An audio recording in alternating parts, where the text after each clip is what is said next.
Gracias a Dios, hermano, por la noticia de la resurrección del Señor.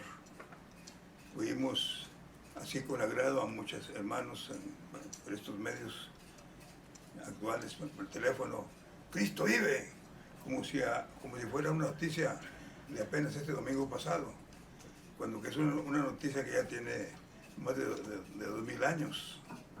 Cristo vive. Sin embargo, nos entusiasma a todos, ¿verdad? Por supuesto, porque eso es lo que creemos y lo que predicamos. Y para el efecto, notamos que los 4 evangelistas tienen el cuidado de relatar la resurrección del Señor, los 4.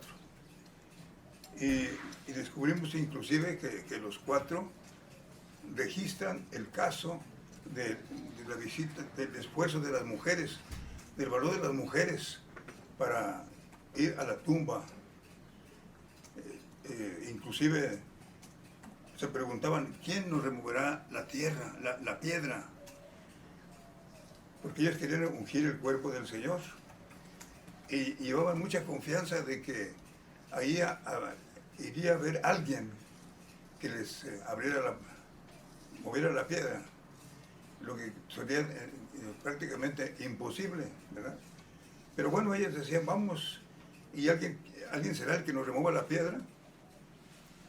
Y este relato lo encontramos en los 4 evangelistas, tanto Juan como Marcos, como Lucas, en fin. Marcos fue el primero en escribir el Evangelio. Así que fue el primero en hablar acerca de la resurrección del Señor y de la participación de la mujer. Entonces, en el capítulo 16, Marcos dice lo siguiente: cuando pasó el día de reposo, María Magdalena, María la madre de Jacobo y Salomé compraron especies aromáticas para ir a ungirle. Y muy de mañana, el primer día de la semana, vinieron al sepulcro, ya salido el sol. Decían entre sí, ¿quién nos moverá la piedra de la entrada del sepulcro? Pero cuando miraron, vieron removida la piedra, que era muy grande. Y cuando entraron en el sepulcro, vieron a un joven sentado al lado derecho, cubierto de una larga ropa blanca, y se espantaron. Mas él les dijo, no os asustéis, buscáis a Jesús Nazareno, el que fue crucificado, ha resucitado, no está aquí, mirad el lugar en donde le pusieron. Pero id a decir a sus hermanos o a sus discípulos y a Pedro que él va delante de vosotros a Galilea, ahí le veréis como os dijo.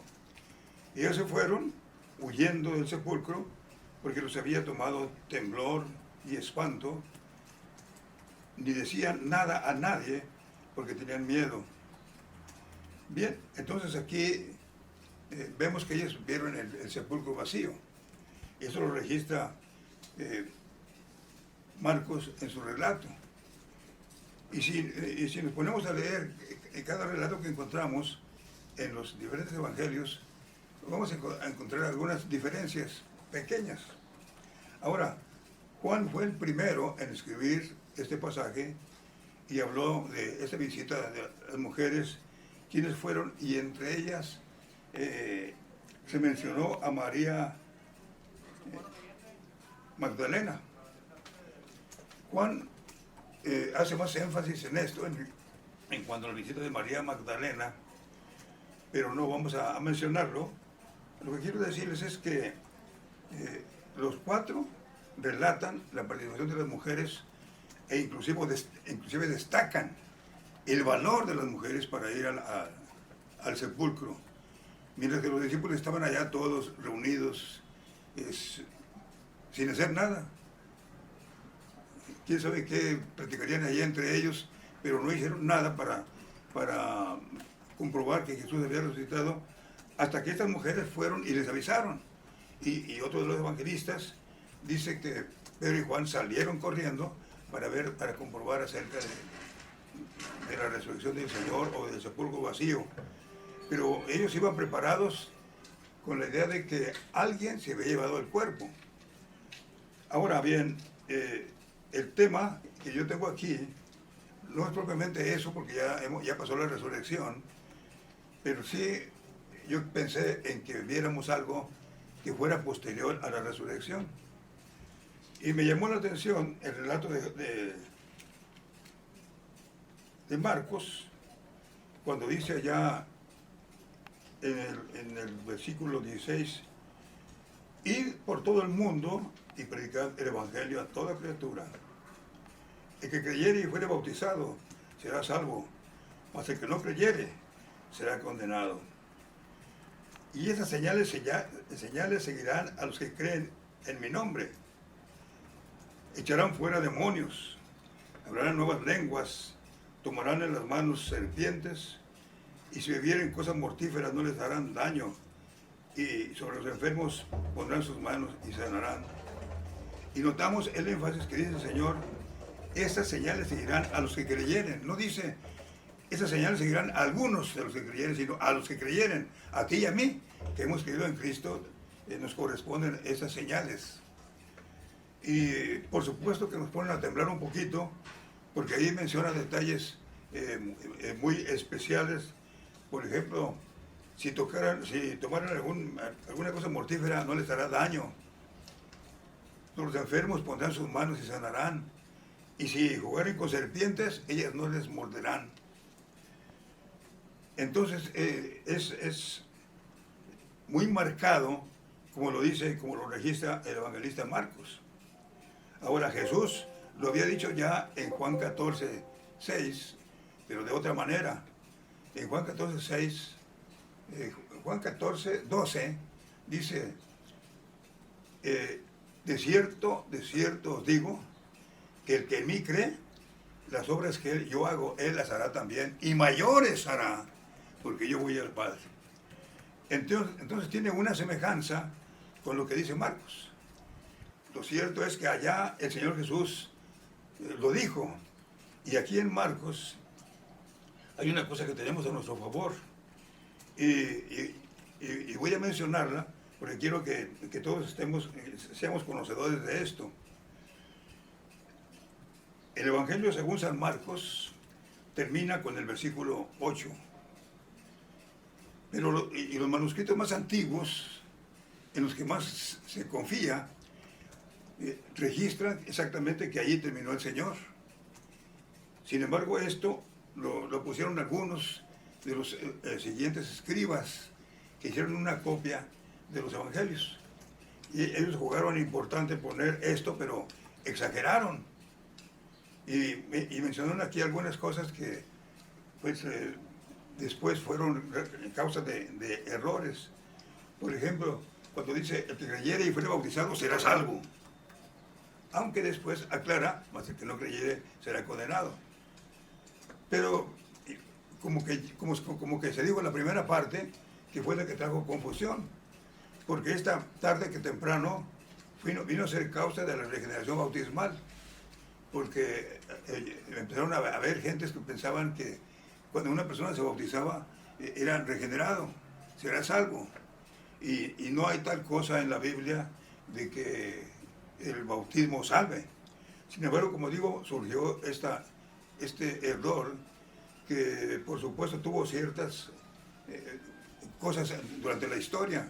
Se cuenta que uno de los emperadores murió, y como se creía que el bautismo salvaba, dijeron, ahora este hombre, ¿cómo le haremos para que se salve?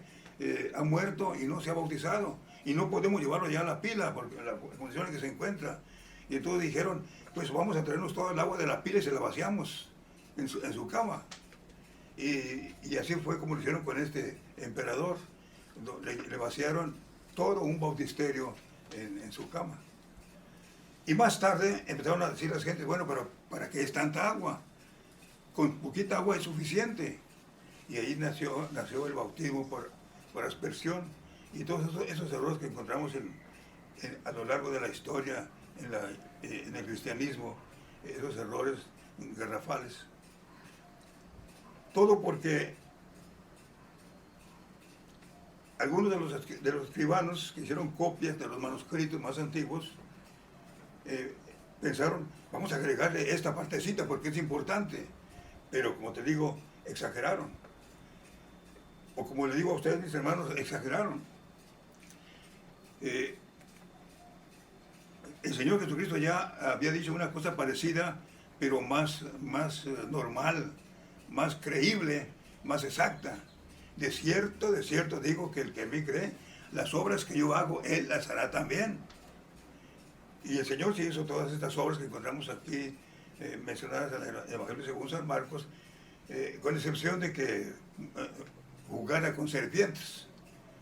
Tuvimos un caso allá en Pablo cuando iban para rumbo a Roma, llegaron a un lugar en donde estaba una lumbre, estaban ahí para calentarse, y de repente una serpiente mordió a Pablo y huyendo del calor atacó a Pablo. Y la gente que estaban ahí observando dice, este hombre huyendo de la justicia, ahora aquí va a perecer por causa de la mordedura de la serpiente. Pero notaron que a Pablo nada más se la sacudió y la aventó a la llama, y él siguió como si no le hubiera pasado nada. Y entonces la gente lo que hizo fue pensar que era un dios y le ofrecieron sacrificio y toda la cosa. Eso lo encontramos registrado en el capítulo en los últimos capítulos del libro de los Hechos. Ese es el único caso, pero en ninguna otra parte vemos que jugaran con serpientes. Así que esto para mí es un descanso, porque yo soy creyente en Cristo y sin embargo no hago lo que dice aquí Marcos. Tengo un nuevo lenguaje, puedo orar por los enfermos y sanan, pero lo demás no. Sin embargo, ya con lo que dice el Señor allá en Juan 14, ahí sí veo que algo más real y algo que inclusive se vio. Esas señales y grandes que creí, de cierto digo que lo que en mí cree, las obras que yo hago él las hará también, y mayores hará, porque yo voy al Padre. Pablo recorrió más distancias que las del Señor Jesús, organizó iglesias, todo por la bendición del Señor, porque era la promesa de Dios, es señales y grandes que creyeran, ¿verdad? Es decir, el que a mí cree, las obras que yo hago, él las hará también, y mayores hará porque yo voy al Padre. Algunas Biblias, de unas nuevas versiones que ha habido, hacen la aclaración siempre, diciendo que el Evangelio según San Marcos termina en el versículo 8. Hay muchos manuscritos en Alejandría, donde hay el mayor número de manuscritos y muy antiguos. También hay manuscritos en el Vaticano, hay unos manuscritos en Estados Unidos, a los que tienen acceso, aquellos que quieren estudiar para hacer una nueva versión de las Escrituras. Y esto pues ha servido mucho para el que haya diferentes versiones, porque nos ayuda a entender un pasaje. Pero hubo la oportunidad pues de que vieran los que fueron a investigar, que en los manuscritos más antiguos y más confiables no aparecía este pasaje. Bien, entonces ya vemos la respuesta de las mujeres, y vemos que ahí termina Marcos, su evangelio. Pero una cosa sí destaca, ya con la ayuda de lo que nos dice el Señor Jesús en Juan 14, que por cierto estaba consolando a sus discípulos, no se turbe vuestro corazón, creéis en Dios, creed también en mí. Y en esa parte, en ese pasaje, en ese párrafo, presenta ese versículo del capítulo 14, que es el versículo 12. El que a mí cree, las obras que yo hago también él las hará, y mayores hará, porque yo voy al Padre. Y es más, aparece en un parrafito chiquito que va del 10 hasta el 12. Así que esto pues sí debiera hacernos pensar a ti y a mí, porque en efecto estamos haciendo las obras del Señor. Ya no se pida que hagamos mayores, pero cuando menos que estemos haciendo las obras del Señor, y es decir, de anunciar el Evangelio y de ser una bendición a la gente que nos rodea. Como digo, mucha gente, muchos predicadores, por ejemplo Billy Graham, ya lo habíamos mencionado, tuvo la oportunidad de predicar en diferentes países y llenar estadios de gente. Y a la hora de invitar, hacían un desfile las gentes que venían de donde estaban sentados para que se orara por ellos, haciendo una decisión de fe. Esa es la obra que hizo Billy Graham. Cosas grandes. ¿Por qué? Porque había conocido al Señor. Y así hubo predicadores en la historia del cristianismo, como Spurgeon, como Moody, como muchos más, que lograron predicar a más gente que la que predicó el Señor Jesucristo y conseguir que hubiera más discípulos que los que hubo en el Señor Jesús, porque Él terminó con 12 apóstoles nada más. Porque a la hora de que lo crucificaron, no había más gente de los que ya habían recibido beneficio del Señor Jesús, e incluso hay quienes afirman que esos mismos se habían reunido a la multitud que decía, crucifícale, crucifícale. Nada más quedaron 12, y esos 12 allá escondiditos, porque tenían el miedo de los discípulos, y las mujeres fueron más valientes y fueron para adorarle. Así que, amados hermanos, démosle gracias a Dios por esta revelación tan hermosa y este versículo que nos hace pensar detenidamente en nuestra fe, si ya somos salvos. Esta señal, es cierto, digo que el que en mí cree, las obras que yo hago, él las hará también, y mayores hará que yo voy, porque yo voy al Padre. Y luego más adelantito dice, y si algo pidieres en mi nombre, yo lo haré. Y aquí vamos a otro tema también que después se va a presentar, en donde el Señor dice, pidan lo que quieran, pero primero demuestren que han creído en mí. Primero prueben que son discípulos míos y que están haciendo la obra que yo hago. Y entonces ahora sí, pidan con confianza lo que quieran y yo mismo lo voy a hacer. Veamos, hermanos, a ver cómo es nuestra respuesta para con el Señor en este momento. Y digámosle, Señor, ayúdame para que yo haga las obras que tú haces y que viva la vida que tú quieres que yo viva. Que el Señor les bendiga, hermanos, ricamente.